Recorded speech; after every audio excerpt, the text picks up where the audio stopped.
get your feelings hurt. Read this. What's next?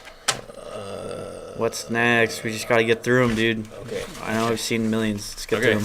Okay. Okay. Sorry, we got to review more short films. Yeah, gotta keep the energy up. The realm of Payman, the demon. What are you, Kenny? Void. What's going What on, are you The dude? infinite void where we Kenny. have been sentenced Kenny, to what's going on, near man? eternity of Oh, doing sorry. short films, as long as they keep. I was just watching one of our short film roundup episodes. That's all. You watch short film roundup? Yeah, I like short film roundup. You like those guys? Those guys are dicks, man. Yeah, they're total dicks. They're mean to everybody. I don't like them. I mean, it's more like a professional sort of. Professional? Anyway, welcome to Short Film Roundup. Fine. What do we do here? We review short films. My name's Devon. Oh, my name's Taylor. And my name is Kenny, coming to you from Payman's Penalty Box. Yes. That's very unfortunate that you're still there. As we're stuck here in Payman's void, for some reason, Kenny's got. Do you know what you have more to? punished. Do you know what you have to do to within leave? a curse. That's what I have. A curse within a curse. Do you know how to get out of there? He told me that I would be stuck here for at least 5 episodes. Really? Yeah. He specified 5 episodes. Interesting. Yeah. It's quite a while. Good behavior pending, he Gotcha. said. Parole kind of thing. Yeah. Okay. So no more cannonballs in the old swimming pool. Taylor, Yo. can you write this down, please? http://www.youtube.com/watch?v=v_r_l lowercase r, sorry, lowercase v, uppercase r. Wait, is this uppercase Vimeo? L, no, It's not Vimeo. my bad. This one is Vimeo. Oh, wait. Enter. Was it I'm Gonna Eat Your Brains? It was. Got it. Wow. Got it. That was amazing. Who's this by? Benjamin Owens? Benjamin Owens. Yep. Wow. He's the guy. He made this movie. Well, let's go watch it. Kenny, you ready to watch it? Yeah, and just a shout out to our many fans out there, myself included. I am a fan of myself. Feel free to comment and tell us what you thought about the film, whether you loved it or hated it, Yeah. or if you agree with us or vehemently disagree. Yes. We want to hear about it. Go watch the film and then come back, leave us a comment, watch the rest of the episode.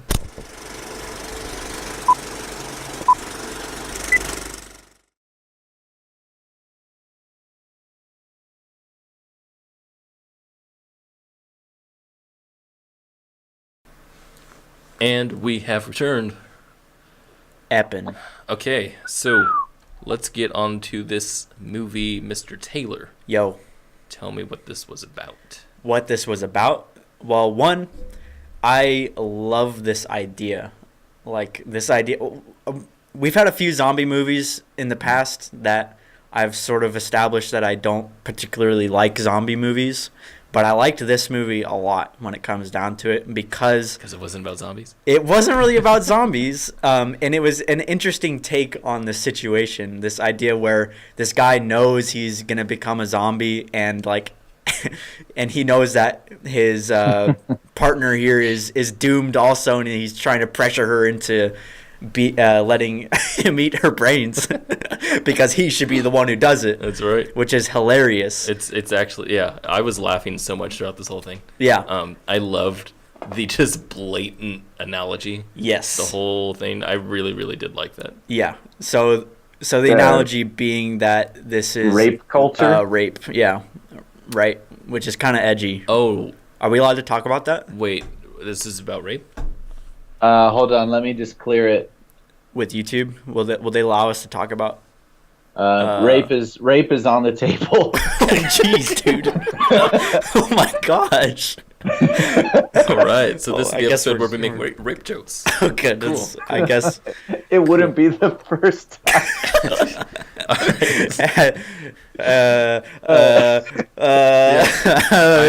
I really, really liked what they did here because, like, the dude is both a creep and it's what's funny about it is that he's being such a regular douchebag, like the kind of guy who would push themselves on a woman. Yeah. But the fact that he's talking about zombie stuff, it just makes it so much more absurd. Yeah. And I love that about it. Yeah. It actually does make like a fresh take on on a zombie situation. And a rape situation, quite honestly. Yeah.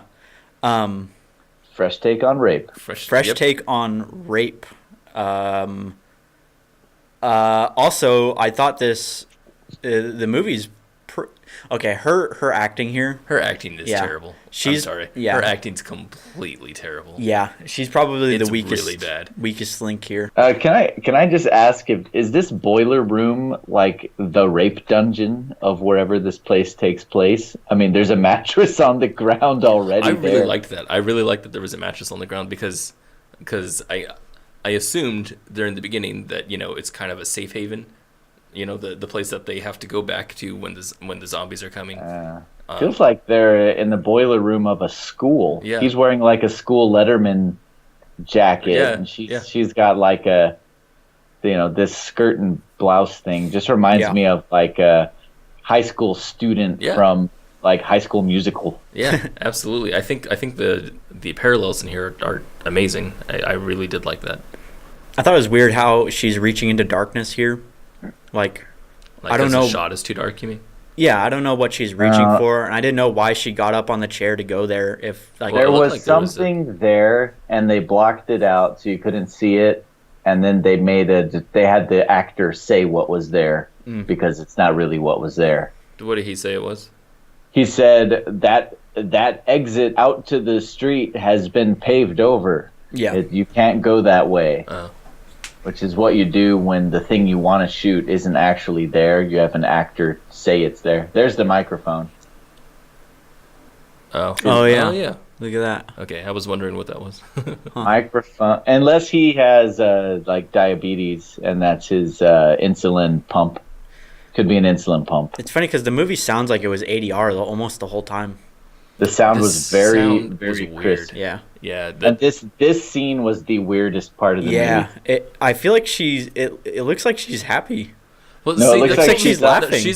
I gotta say, she's not a very good actress, like at all, because there's points in here where she's like kind of smiling, That actually was really well done. Yeah. The gore, the eating part. Yeah, I like that. Yeah.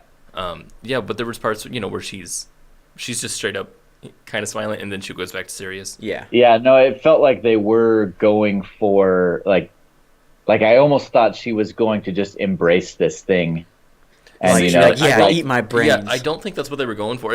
Even though the parallel would be super strong, and I would respect that kind of attention to detail. Fit. I doubt that's what they were doing.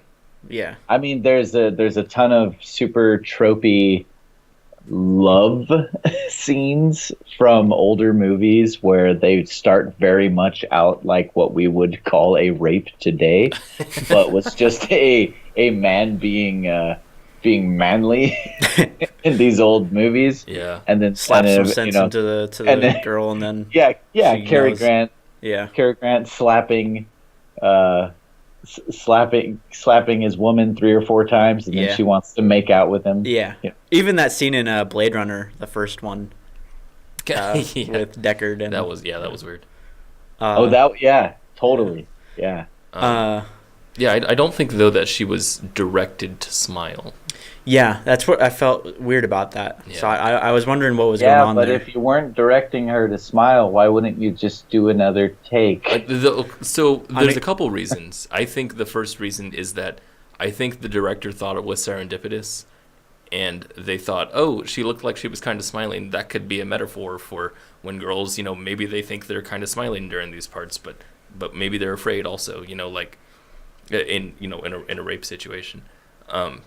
And I think maybe that's what possibly was going on in the mind of the director. Otherwise, I would say that's just bad directing, and I would say no, just do it over. Yeah. I don't know. She the whole time she seemed actually a little too happy. Even this part, she was like kind of giddy when she came over and braced the door, and then she goes back to, super serious again. The sound effects of the zombies outside of the door sounded like they were politely knocking. Yeah, it sounded asking to be let in. It sounded like a lunchbox on top of a table. Yeah, it was like there was one single very wimpy zombie on the other side of the door. That's what it sounded like. Yeah. And honestly, because of that, it felt it took the frantic energy out of the movie. Yeah. So these actors are kind of panicked and a little frantic because of the pressure on from these zombies. Yeah. But you never got the sense that there was much pressure because the sound of the zombies banging on the door was so weak, honestly. Could we say that this whole thing is like a rape joke? A rape joke in the sense that it is like a zombie thing, just blatant rape kind of so stuff. Obviously it's about rape, right? Yeah. Obviously it's about that. And the fact that each of their shot selections are definitely going for a comedic effect. You know, the songs that they threw in at the end are like kind of light and bubbly while there's something crazy happening. Like, they're definitely going for a more funny side than they are for a dramatic side. And I think because if it was dramatic, it would just be weird. You know, it wouldn't be too dramatic. It'd just be weird. There's that smile. This is weird. Anyway, but yeah, so I have to wonder like what they were going for and what they would expect audiences to think of. What if it has nothing to do with rape? If it has nothing to, I'd be and we've like just completely mortified the filmmaker. That'd be pretty funny. He's like, you guys are messed up. Yeah. I don't. We're nitpicking a lot. I can't speak for you guys necessarily, but I really liked this movie. Oh, I liked it. I thought it was very well done. I liked all of the camera work. I didn't like her acting. Not a fan of the acting, of her acting. The guy's acting was pretty good. He was a good douchebag kind of guy. Yeah. And I love the story. I love the idea of this guy wanting to eat her brains. You know, even outside of this like kind of dark allegory that it might most likely is.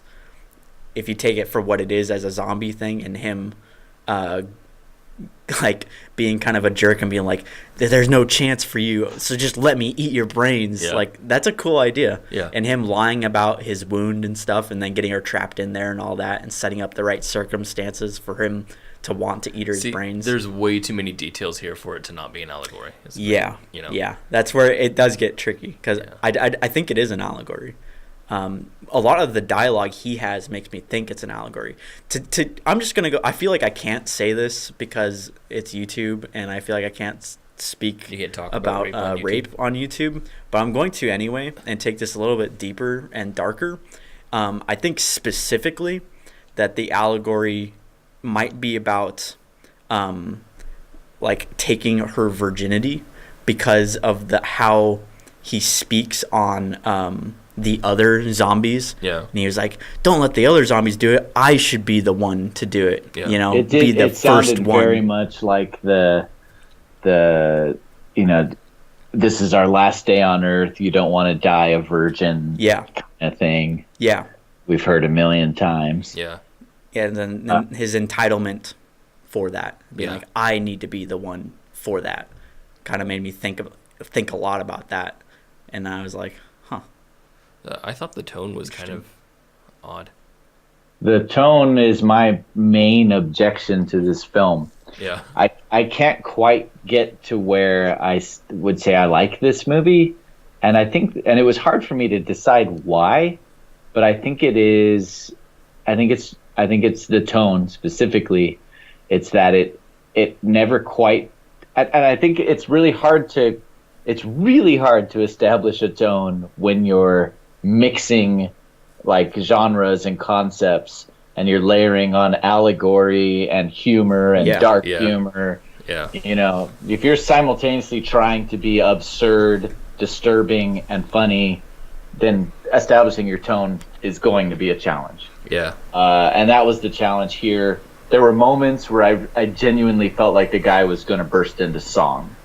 Like at the beginning, it really felt like this was a musical, and he just hadn't. I was just waiting for him to start singing, because they're costumes, kind of. And then it got just really heavy, and then the rape at the end was just very disturbing. Well, see, had they just let it be without the music and just let it be that disturbing, I like the idea of them taking like this almost lighthearted, weird, funny, kind of absurd thing and just making it super dark, which is what they did.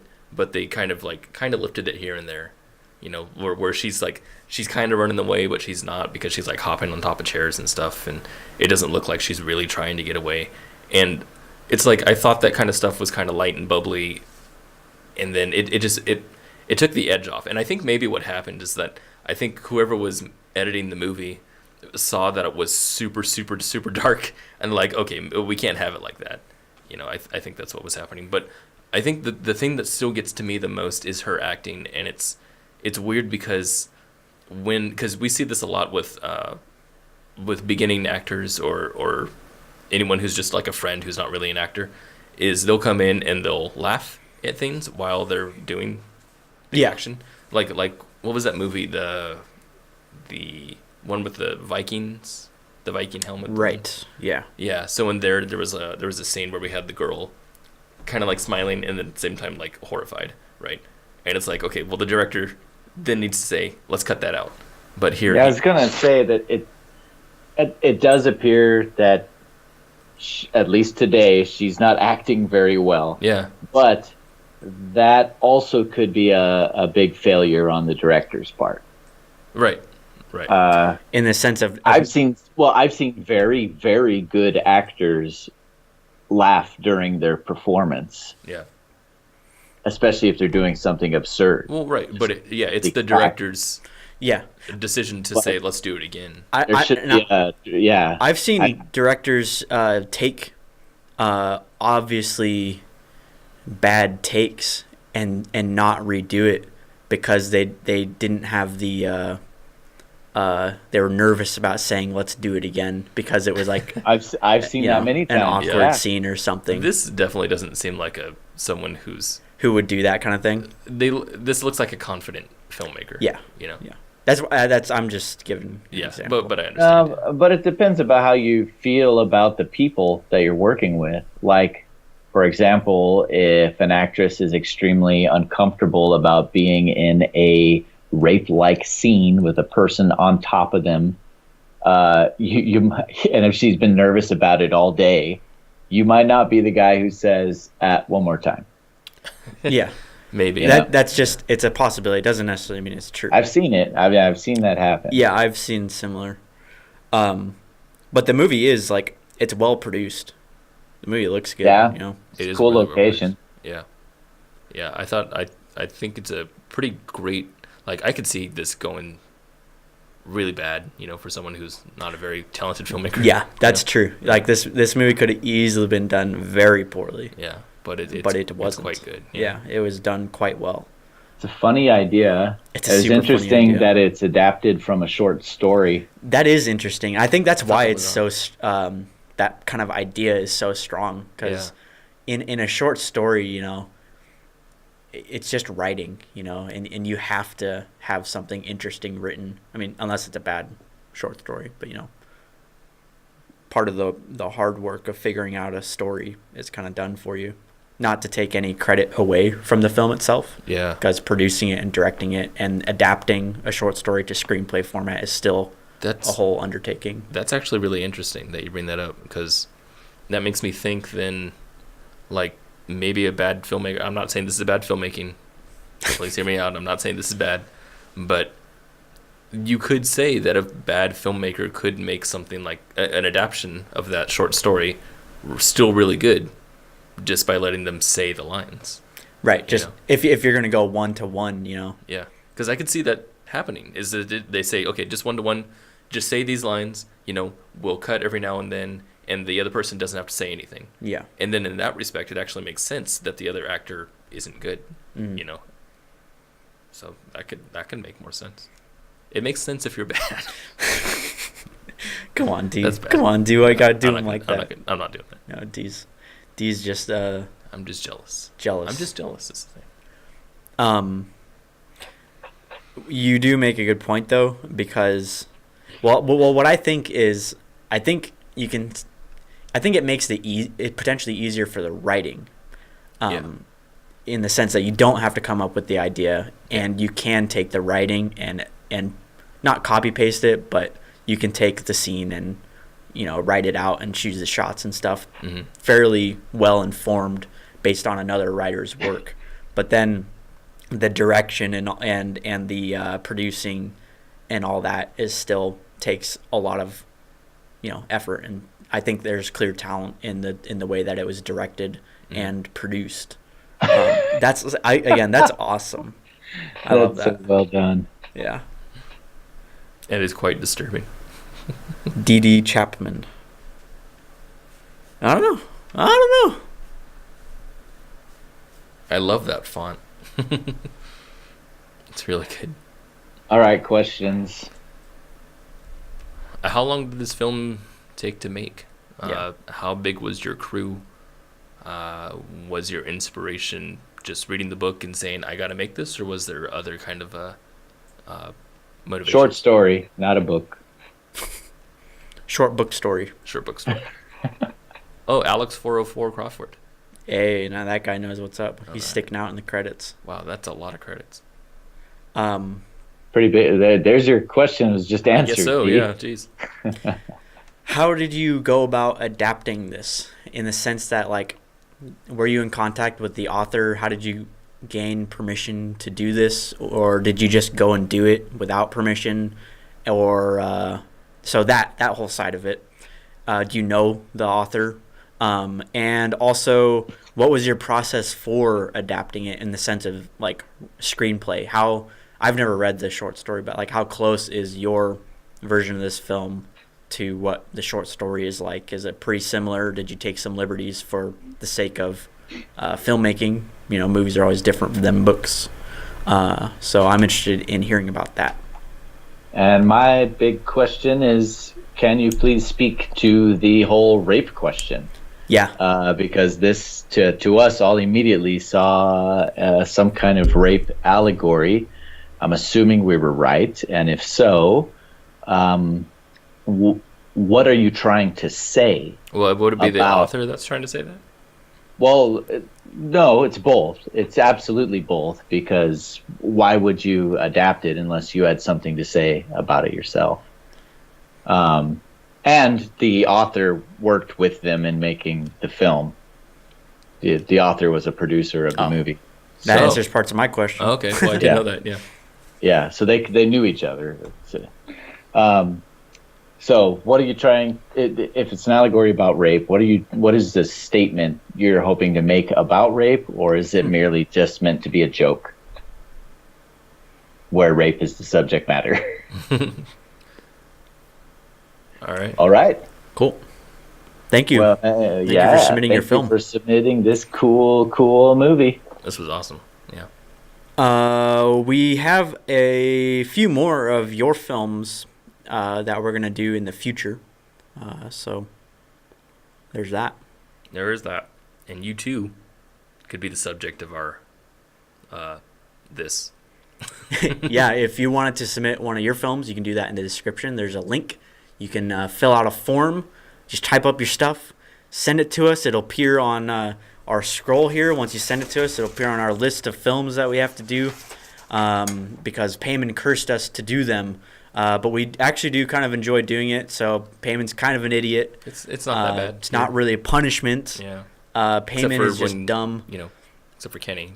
And even then, it's still not that bad. Like, is it bad there? I mean, because obviously you have internet. It's okay. Yeah. I mean, he lets me go out and get some exercise twice a day. Like out of the void? No, Oh. it's actually you step into a deeper void. Oh, my God. Yeah, check this out. I'll go there right now. All right. Wow. He's off to go run. All right, then. I'm back. Wow. Whoa. Welcome back. Yeah, It's pretty good. wild. Yeah. That's pretty wild. Huh. Do you have any other additional questions? Anyone? No? No. We done here.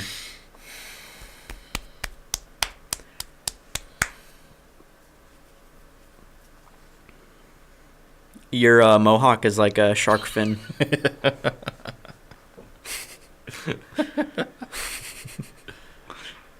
Bye. Rape?